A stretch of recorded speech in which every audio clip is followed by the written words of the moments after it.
Last week, the US and Mexico announced a partial border closure, blocking all non-essential travel to limit the spread of COVID-19. At San Isidro, the busiest land border along the two countries' 3,000-kilometre frontier, traffic is noticeably lighter, but in many ways, it's business as usual. A native of Tijuana, Ricardo Zavala works in San Diego, so he's allowed to continue crossing the border. Everything was perfect. There was almost no traffic, so it was easy. They didn't ask anything about the coronavirus. They didn't check us for symptoms like they said they would. Nothing. My family and I were able to cross the border in 5 minutes. Indeed, for people like Ricardo and Jessica Santillén, who crosses from Tijuana to work in a clothing store, social distancing comes second to the need to earn a living. It's more likely to catch the virus here because people arrive here from all over. But we have to work until we're told otherwise.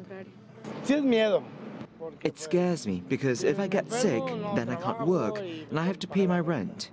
Yet with each crossing, these cross-border workers increase the risk of spreading the epidemic south. With California residents under a stay-at-home order and the governor's prediction that roughly 56% of the state's population will be infected over an 8-week period, for Mexico's border region, it's far likelier that the coronavirus threat will come from its northern neighbor.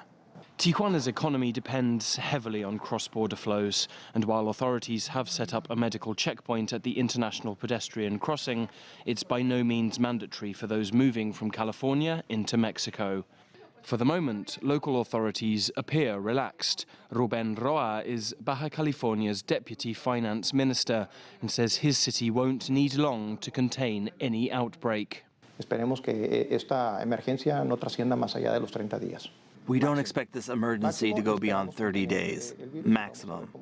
We expect to contain the virus, monitor how it develops, and from there, it'll be up to our health authorities to dictate protocols and stop this from becoming a larger problem. For Mexico's government, like its workers who regularly cross the border, economic dependence on its northern neighbour appears to be winning out over any worries about the region's health. Alasdair, Baverstock, CGTN, at the US-Mexico border.